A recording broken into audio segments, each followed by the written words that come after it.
조국의 명예를 항변한 정경심. 자, 어떤 대목에서 조 전 장관 남편의 명예를 언급했을까요? 판단을 여러분들께서 해주시기 바라겠습니다. 먼저 증거를 제시해도 기억이 안 난다라는 태도를 보였다고 합니다. 살펴보시죠.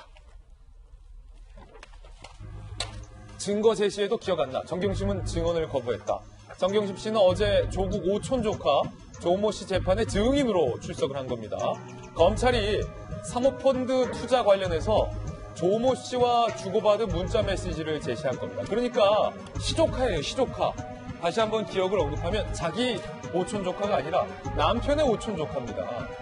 그러니까 정경심 교수가 남편의 오촌 조카와 함께 투자를 했다라는 의혹과 관련돼서 문자 메시지를 제시하자 기억이 나지 않는다. 내 공소사실과 연관돼서 증언을 거부한다. 이거 약간 남편의 전략과 비슷한 건가요? 검찰 조사에서 묵비권 행사했죠. 남편은 정경심 교수가 수차례 증언을 거부했다라는 겁니다. 자, 그리고 더욱더 논란이 되는 대목은요. 검찰이 제시한 구체적인 증거에 그건 검사의 상상력이다라고 얘기를 했습니다. 나는 문학도다라는 말까지 덧붙였다고 합니다. 이것도 무슨 얘기일까요? 바로 살펴보시죠. 그건 검사님 상상력이죠. 검찰과의 신경전도.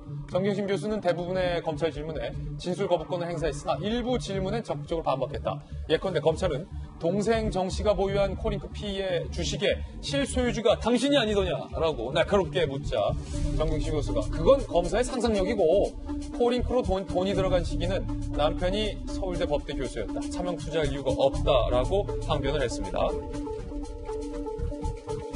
검찰이 정경심 교수의 휴대전화 속에 투자금을 계산했던 내용을 제시합니다. 그러니까 만약에 정 교수가 직접 투자한 게 아니라면 투자금을 계산해 놓은 휴대폰의 내역은 설명될 수가 없다라는 게 검찰 측 주장인 건데 이에 대해서 정경심 교수는 제가 문학도다 보니 영문학과 출신이잖아요. 상상력이 있어서 의미 없는 숫자를 그냥 상상으로 적어놓은 거다. 실제로 코링크에 얼마를 투자할 것을 계산한 게 아니라 내가 문학도라서 의미 없는 상상의 숫자를 적어놓은 거다.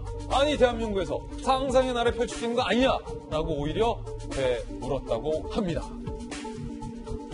그리고 정경심 씨가 동생에게 내 목표는 강남의 건물을 사는 것이다 라는 문자를 보냈는데 그 의미를 검찰이 물었어요.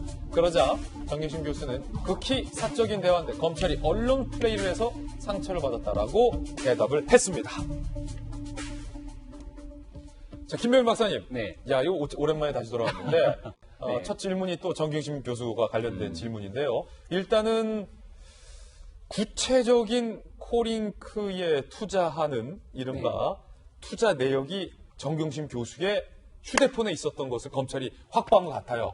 이거는 검찰은 자 봐라. 정경심 교수가 실질적으로 코링크에 구체적으로 투자한 증거다라고 주장을 하고 있고 이에 대해서 정경심 교수의 해명이 좀 돋보이는데 내가 문학도이다 보니까 그냥 자유롭게 상상의 나를 펼친 것이다. 네, 정경심 교수가 영문학을 전공했다고 하죠. 예. 그러다 보니 본인의 문학의 전공을 따라서 여러 가지 상상력의 나래를 펼쳤다고 얘기하는데 만약 이런 방식으로 재판이 진행되게 되고 혹은 검찰의 수사가 진행될 때 피의자 입장에서 내가 전공했던 내용들이 이런 문학 전공이기 때문에 모든 정황 증거에 대해서 상상력의 나래를 펼칠 수 있는 것 아니냐라고 주장하게 된다면 과연 대한민국에 대한 수사나 재판이 어떻게 흘러가게 될지 참 궁금하다는 생각이 들고요. 모든 피의자가 그건 내 증거에 대해서 상상이다라고 주장한다면 네, 그러니까 현실적으로 지금 정경심 교수는 증인으로 출석해 있는 상황이기 때문에 예.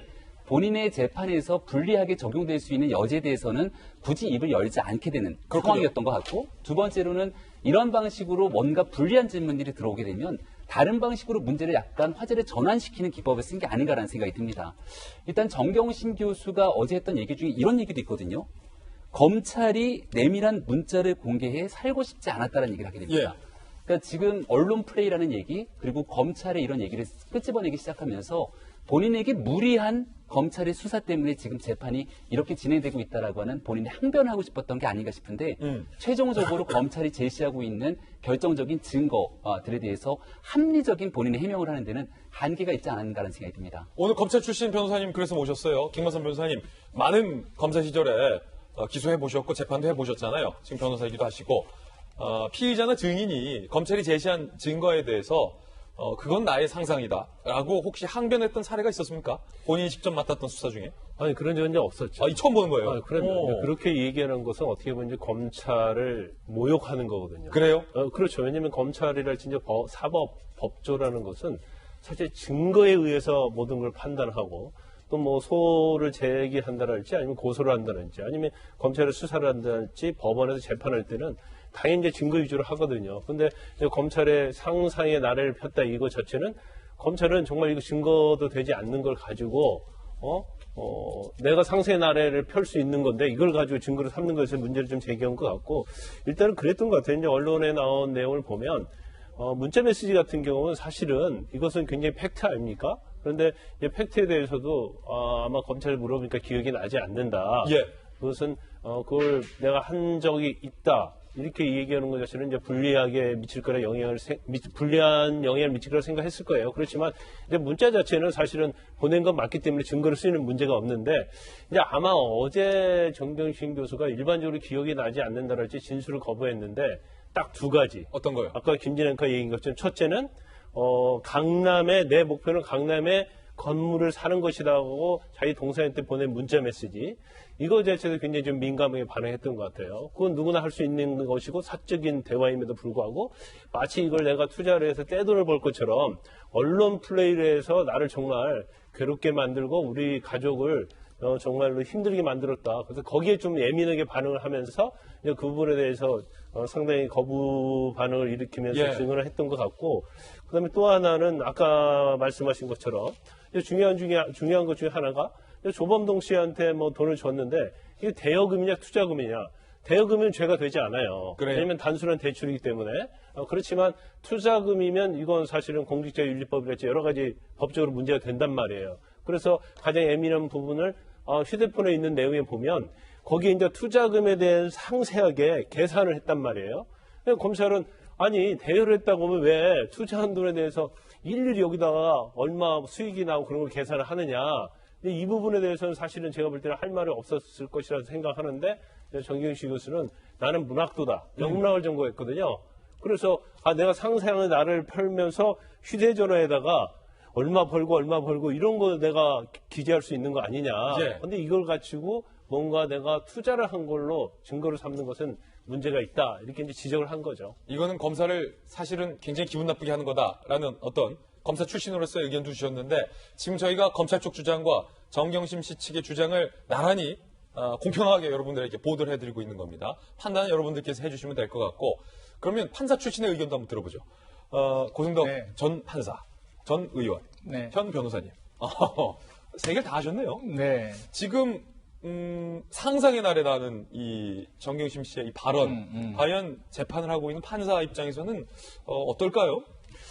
그건 내 상상력이다. 그렇죠. 그러니까 보통 어떤 사실을 이제 판단하거나 특히 이제 문구를 해석할 때 판사는 그 합리적으로 해석을 합니다. 그러니까 그 사람이 어떤 거짓말로 둘러댈 수도 있고 그렇기 때문에 판사는 그 사람이 그 당시에 그 자리에서 그 사용했을 법한 의미를 그 객관적으로 추론하는 거거든요. 그런데 이걸 가지고서 이제 상상이라고 하는 것을 검사가 말해도 이거 검사의 상상력입니다. 자기가 써놓고 이건 뭐냐? 저는 상상의 나래를 폈습니다. 예. 주로 상상 가지고 변호하는 건 제가 처음 봤는데요. 예. 그 합리적인 해석으로 가게 되면 이 기준이 적용이 되기 때문에 이건 맞지 않다고 보는 거고 아까 그 강남 이제 빌딩 같은 경우도 정상적으로 돈을 뭐 예금하거나 대여해서 이자 조금 받아가지고는 빌딩을 살 수가 없죠. 예. 그것이 작은 게 아니고 뭐 몇십억, 비싼 건 몇백억을 하기 때문에. 그래서 이제 이게 그 투자해가지고 이른바 대박이 나기 전에는 그 꿈을 실현할 수 없는 건데 그럼 왜 내 꿈은 건물을 사는 거나 그러면서 이제 투자 과정에서 이야기했느냐 하는 것도 어떻게 보면 이제 똑같은 그 변론이라면은 저도 이 부분도 상상의 나를 폈습니다라고 하는 게 맞는데 그 부분은 말 않고 이건 사적인 대화입니다. 이거 가지고 저는 타격을 많이 받았습니다. 그래서 그 부분에 대해서는 이상하게 상상의 그 변호를 안 했다는 게 좀 지적될 만한 부분인 것 같아요. 그렇군요.